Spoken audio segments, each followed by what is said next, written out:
It is time now for The Outsider. Other networks like to brag about having the inside track with their political insiders. Well, here on the Sun News Network, we give a voice to the outsiders in politics because they give you straight talk and no talking points. A private member's bill that moves to scrap part of the Human Rights Act passed in the House of Commons last night. The bill was tabled by Alberta Conservative MP Brian Storseth. It removes from law a section of the Human Rights Code that deals with complaints over hate speech conveyed either by phone or over the internet. Conservatives say it is a victory for freedom of speech while ensuring the proper authorities investigate alleged hate crimes. Police, not bureaucrats. For more, the guy who left the political high life for the real life joins us. Former Immigration Minister and Sun News Network contributor Monte Solberg is live in Regina. How are you, sir? I'm terrific, Krista. It's great to be with you. Good to hear. Always good to have you. What do you think of the passage of this bill? Well, this is something that the base of the Conservative Party has wanted for a long time. Of course, Ezra Levant, one of our own at Sun, has been a guy who drove this a lot. But a lot of people in the base of the party have been wanting this for a long time. So to see Brian Storseth be successful with this bill is just a huge victory. It's going to resonate extraordinarily well with people in the Conservative Party, and I think signals that the government is not prepared to back down from things that are still probably pretty controversial. Well, just elaborate on that if you could. What exactly is the controversy and what are the merits of this bill as you see it? Well, you know, a lot of the controversy is that some people will say, well, you're going to take away protections that people have from being targeted by hate speech.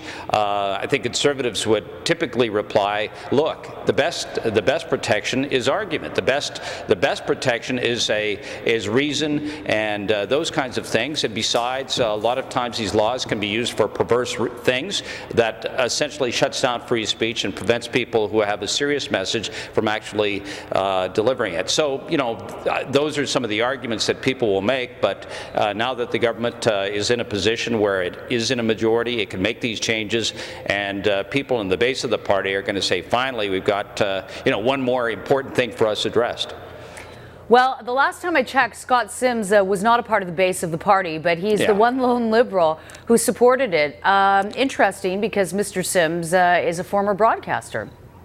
Yeah, and you know, I know Scott quite well, and I think a lot of people will be compelled by the logic of this. Of course, although it's a private member's bill and people are supposed to vote freely, very often they do vote on party lines, but I can guarantee you, Krista, there will be people who are sympathetic to the essence of this bill over in the opposition ranks, because a lot of them believe in free speech as well, and they will not be, you know, convinced that we need to have the Canadian Human Rights Commission having that kind of police type authority to go ahead and shut down people who, in the opinions of some people, are saying things that are inappropriate or as they define it, hateful, when a lot of people would say it's not hateful, it's just somebody stating their opinion. So, you know, I suspect Scott, because he is a broadcaster, would be especially sympathetic to, you know, the essence of what's in this bill. Yeah. Well, there's no sympathy or love coming from some members of the NDP. Its critic on the issue said something to the effect of, given the large number of hate crimes, nearly 1,500 reported in the year 2010, the Commission needs the power to combat the issue online, and this strips it of that power. What say you, Monty?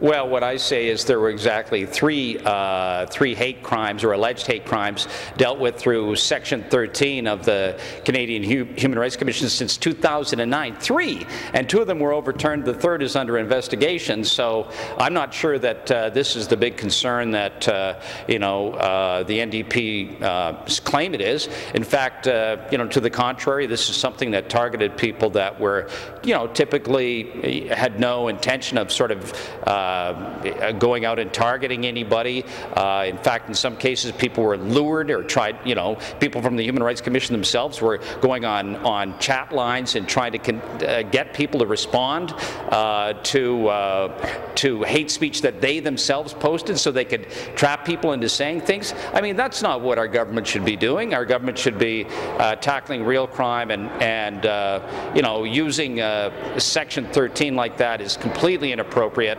And kudos again to Ezra for drawing attention to this in his articles and books over the years. Kudos indeed to Ezra, but you know the NDP think there's another explanation for this. I mean, Ezra has got nothing to do with it in terms of raising awareness to the issue. Really what's going on here is this is a government bill, yet another government bill masquerading as a private member's bill. And you know something, I know you know Mr. Storseth, and I have had the privilege of getting to know him a bit from my time in Ottawa. And I just think that is incredibly unparliamentary and fundamentally lacking in collegiality. Mr. Storseth is a principled person and has a mind of his own. Yeah.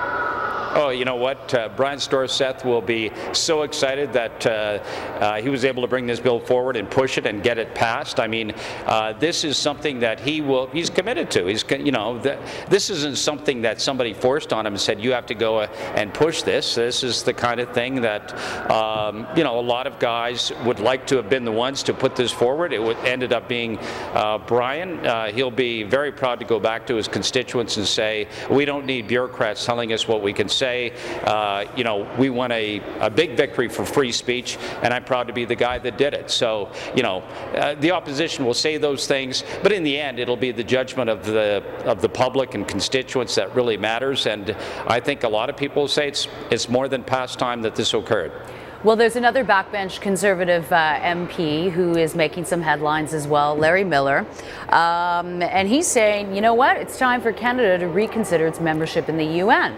I want to talk to you about that because actually that's the subject matter that we talked about in recent weeks. As I recall, when the food police was sent down by the UN to lecture us about our food supply and our use of food banks, you were saying, you know what, it's just not possible. We might, a lot of Conservatives might like the notion of that, but it's just not really palatable.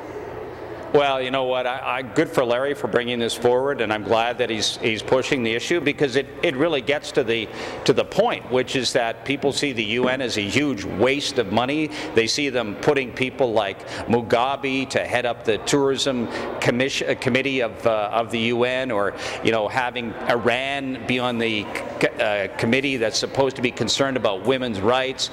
Syria, a lot of these countries that have abused human rights being put in positions where they're supposed to protect them. It's ridiculous, and I think Larry's simply drawing attention to this. My own view is that I think you need to have some kind of a world body where you can get everyone to call everyone together so they can parlay about these things.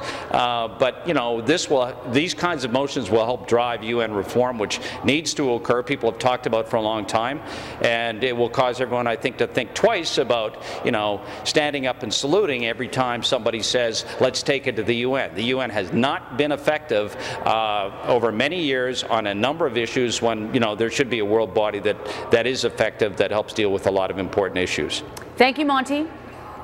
Thanks a lot, Kristen. Take care. You too. Former Immigration Minister and Sun News Network contributor Monte Solberg joining us live from Regina.